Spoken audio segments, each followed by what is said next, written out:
ପିଲାମାନେ ଆଜି ଆମେ ଆଳୁରେ ଆଳୁ କବିତାଟିଏ ପଢ଼ିବା। ତ ମୁଁ ବର୍ତ୍ତମାନ ଭଲ ଭାବରେ ପଢ଼ୁଛି, ତ ମନ ଦେଇକି ଶୁଣ।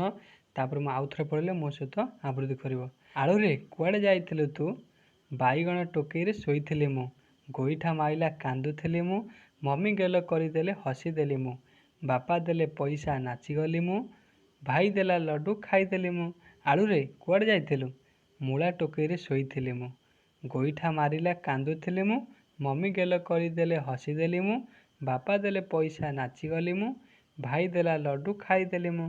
ଆଳୁରେ କୁଆଡ଼େ ଯାଇଥିଲୁ ତୁ, କଖାରୁ ଟୋକେଇରେ ଶୋଇଥିଲି ମୁଁ, ଗୋଇଠା ମାଇଲା କାନ୍ଦୁଥିଲି ମୁଁ, ମମି ଗେଲ କରିଦେଲେ ହସିଦେଲି ମୁଁ, ବାପା ଦେଲେ ପଇସା ନାଚିଗଲି ମୁଁ, ଭାଇ ଦେଲା ଲଡ଼ୁ ଖାଇଦେଲି ମୁଁ। ତ ମୁଁ ଆଉଥରେ ପିଲାମାନେ ପଢ଼ୁଛି, ମୋ ସହିତ ଆବୃତ୍ତି କର।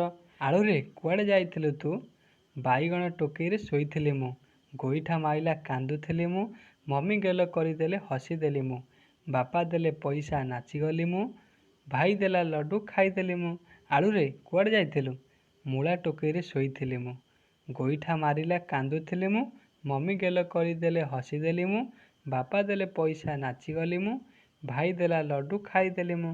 ଆଳୁରେ କୁଆଡ଼େ ଯାଇଥିଲୁ ତୁ, କଖାରୁ ଟୋକେଇରେ ଶୋଇଥିଲି ମୁଁ, ଗୋଇଠା ମାଇଲା କାନ୍ଦୁଥିଲି ମୁଁ, ମମି ଗେଲ କରିଦେଲେ ହସିଦେଲି ମୁଁ, ବାପା ଦେଲେ ପଇସା ନାଚିଗଲି ମୁଁ, ଭାଇ ଦେଲା ଲଡ଼ୁ ଖାଇଦେଲି ମୁଁ।